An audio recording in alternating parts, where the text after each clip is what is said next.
There's three things in life that Games Workshop really, really hates. Poor people, because they can't buy the models.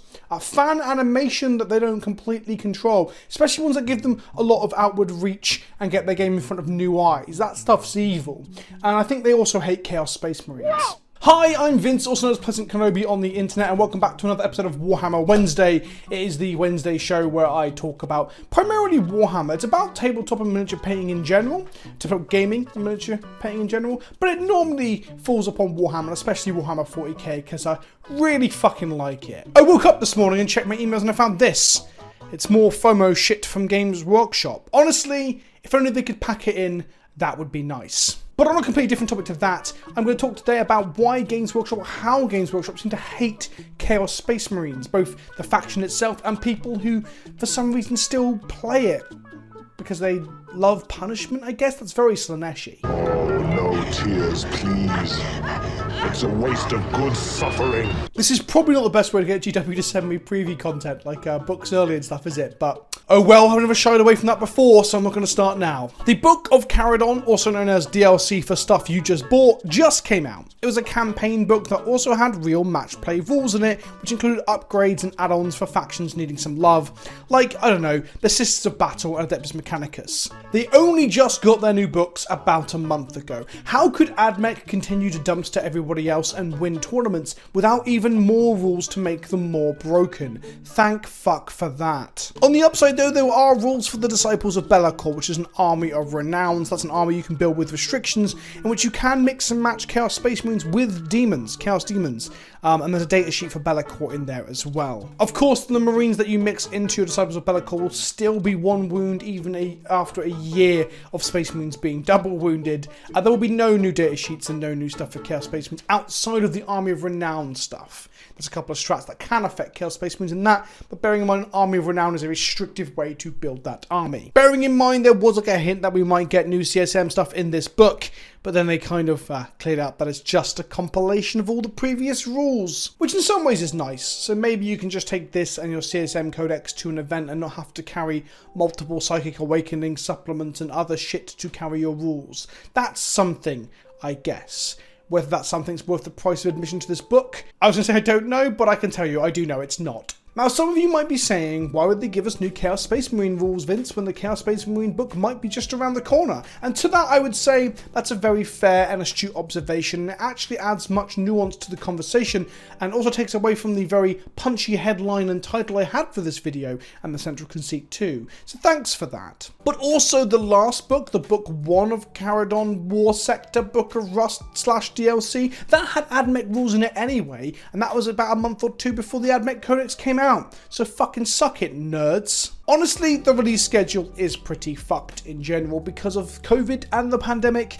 And of course, we had supply lines being affected by things like the canal block in Africa. And there seems to be some other logistical issues with GW in general, it seems. Something went wrong somewhere to cause the Cursed City scenario, right? The situation where they were like, this is part of our core line. They sold out, took it out of the core line, and removed all social media posts telling people not to panic and rush to buy it. So something went wrong there, we just don't know what it was. Before Ninth even launched, the Warhammer community page basically almost virtually told us that there would be multiple codices a month, and that then went out the window with, well, COVID and the pandemic and such. So there is a chance that really the AdMech Codex was meant to come out much later than the Books of Caradon, or much earlier. I would hazard a guess that much earlier. So the Metallica subfaction plus the new rules for the Skitarii Vanguard in the second book are all meant to come out months after AdMech had released, as opposed to being in the situation where it is now, where you buy a codex like Drukhari, and then a week later there's more rules in a different book, which does feel like money grabbing DLC kind of shit. I don't really mind it if you get a book and then a new book comes out 6 months to a year later, like a Psychic Awakening supplement. That's okay, I guess, but this stuff is kind of a joke, but I think it's not intentional.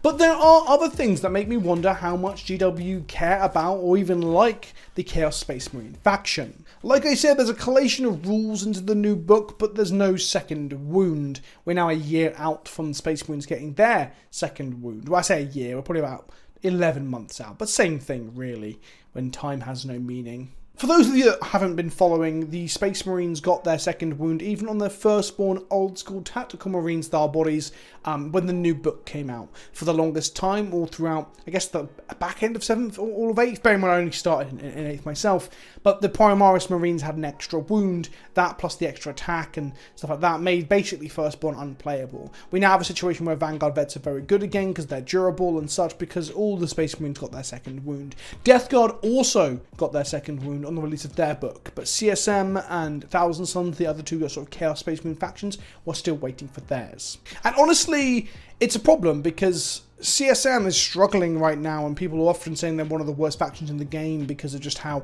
far out they are from the power level and the gameplay style of current 9th edition, even if their Terminators are quite undercosted. And also, as a Thousand Sons player, I can tell you that although there was a points increase for models to get a second wound, having a squad of Rubiks like deleted from a spiked 11 plus smite from an opposing Psyker is brutal, and it makes you ask, why did I even bring these Marines to the table? But don't worry friends, Thousand Sons Codex on the horizon, and so is the Grey Knights Codex, which is the only Imperial Astartes style army that hasn't got their second wound yet. They're both around the corner in the next month or so. So it's safe to say that both those factions will get their second wound. Will Chaos Space Marines get their second wound finally, to be on par with their Death Guard and their Thousand Sons brethren?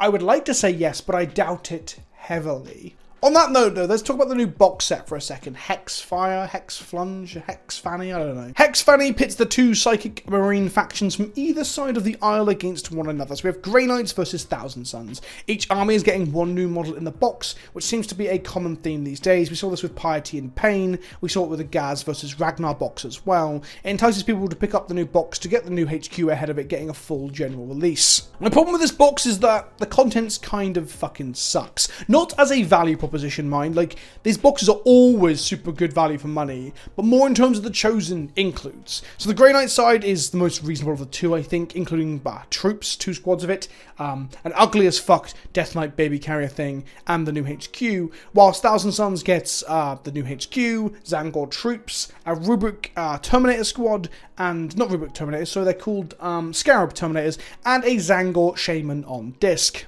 The Grey Knight side shows off how the new sculpts of Castle and Crow is very cool and scaled up. I don't think it looks too bad alongside the other Grey Knights who were old firstborn. I guess the heavy metal studio paint job might hide a bit of it as well. But it does ask the question of why no other new sculpts, right? And the same for the Death Knight especially. It looks rigid and stupid in this pose. This model is fucking stupid, like objectively. One of the worst units in the game, in my opinion. The most universally mocked and joked about GW sculpt of the modern era. Why no new toy? Why no new kit for this? Why no new kits in general? But maybe it's just because the faction's considered quite niche, perhaps? And there's similar issues with the Thousand Sons side as well. Zangor models do not even remotely excite me, or the player base as far as I understand it. I think they see a bit of comp play, and their rules at present don't excite me either. But this might change with the new book, obviously, as they get a glow up. Maybe Zangors are going to be real gas. I already have a load of these as well from the start collecting box, as many Thousand Sons people probably do, and I never built them because I never needed them. So with another squad of those in here is kind of...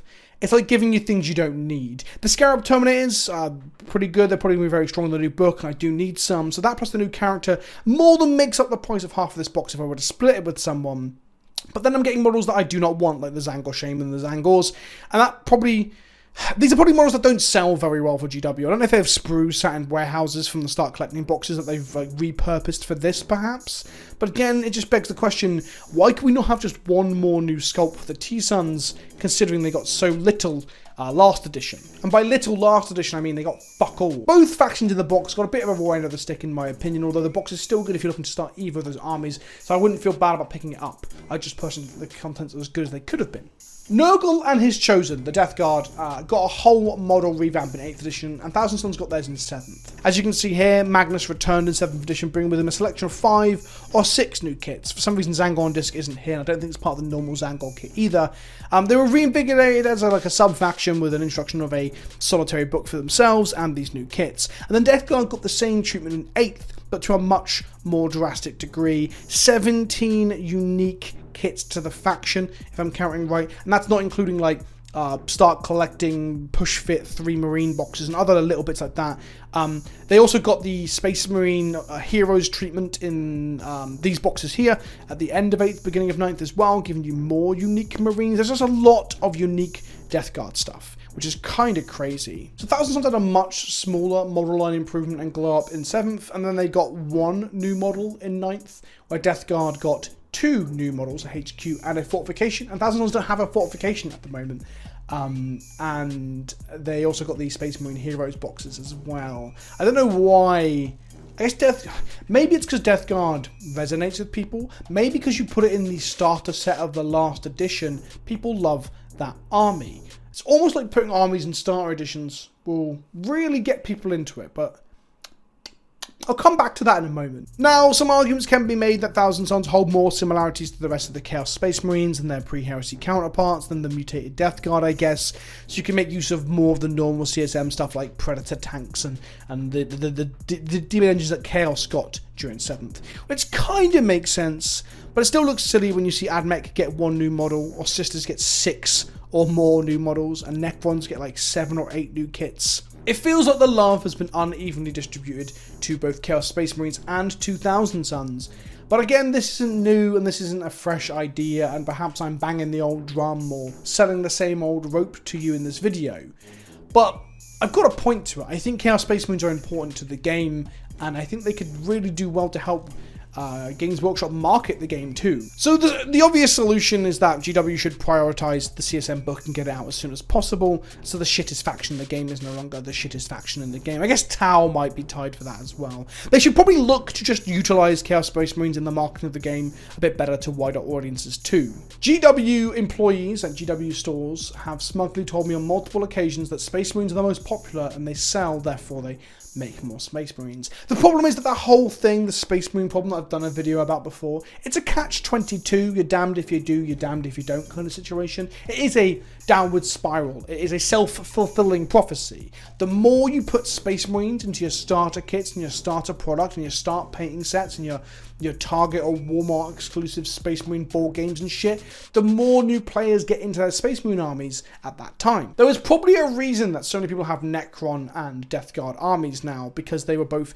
the big bad guys in the last starter sets for 8th and 9th edition, meaning people got them when they bought their starter sets, and then they continued to build them. I probably wouldn't have picked up Necrons as one of my early armies if it wasn't for Indomitus, and the same could easily be said for Dark Imperium. So I guess they have had Chaos in the main box before, but imagine a world where you didn't put Space Marines in your main box. Instead you put the new Primarisified new model line Chaos Space Marines with cleaner armor and less trim, so they're easier to paint, alongside Eldar, Tyranids, Imperial Guard, anything really. Maybe Imperial Guard will be good there, so once I can root for the demonic, evil, chaos, warp entity fucking things versus the humans. That is a way you can expand what people expect from you in terms of your core line, as opposed to just giving people Marines all the fucking time. The Chaos Space Marines are a dark mirror to an already popular and already resonating and already emblematic part of the game. People know Space Marines even though they don't know much about Warhammer, so having the evil spiky counterparts take center stage for a while wouldn't be a terrible thing. And this is just like the furthest conjecture I can go. The obvious thing is just give them a fucking book or an FAQ, points increase and wound increase, right? But I'm just saying that CSM doesn't need to be this footnote in the game, as it seems to be since I've returned to the game. The other option is to actually glow up some of the other legions too. Zeech, as a Chaos God, got his representation in T-Sons in 7th, and Nurgle got his in 8th with Death Guard. So why not make 9th the edition that either the Emperor's Children, with cod pieces and all, brings Slaanesh to the masses, or World Eaters finally get given new sculpts and updated model lines in the solo book. Both of these factions have so much room for unique demon engines and shit. Like, Khorne Lords on Juggernauts used to be a thing when I was a kid and don't exist anymore. So why not bring them back with new sculpts that would look fucking awesome? And you can even repurpose some of the assets assets that you've used for the sculpts in AOS for the demons riding the juggernauts there. How about a noise marine atop a giant hulking demonic beast like tank thing playing his guitar Mad Max style with big fucking amps? Like, ham it up to the nines. The Emperor's Children deserve it. Weirdly, as another side tangent, I've been listening to the Horus Heresy, and now I'm super into understanding or seeing more of Fulgrim and Angron and their adventures and stuff as well. It's really interesting that they, as a company, JW, have taken the animators off of YouTube to put them behind a paywall or in a corner of their website, which decreases their reach by a huge margin and basically advertises the game only to those who already are enfranchised in your game. But then the other side of things is that the Horus Heresy is something for enfranchised players, and they seem to have neglected that as a game a little bit as well.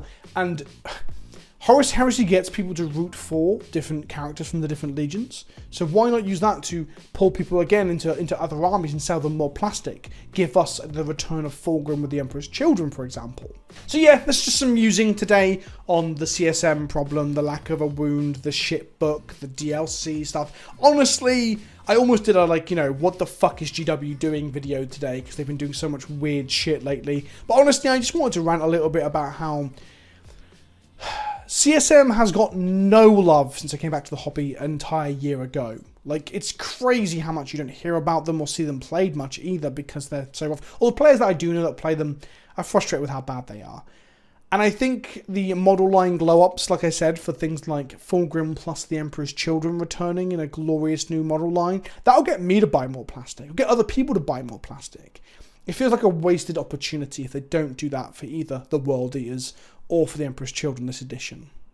I've been Vince, also known as PleasantKenobi on the internet. Let me know in the comment section below if you think anything I said had value or merit. Do you disagree with me on the contents of that box? Do you think that actually CSM should just fuck off? Are you a Tau player and you're just out thinking, fuck off, Vince? What about Tau? Let me know in the comment section below. I've been Vince, also known as PleasantKenobi on the internet, and I'll see you all in the next one. Ta-ta for now.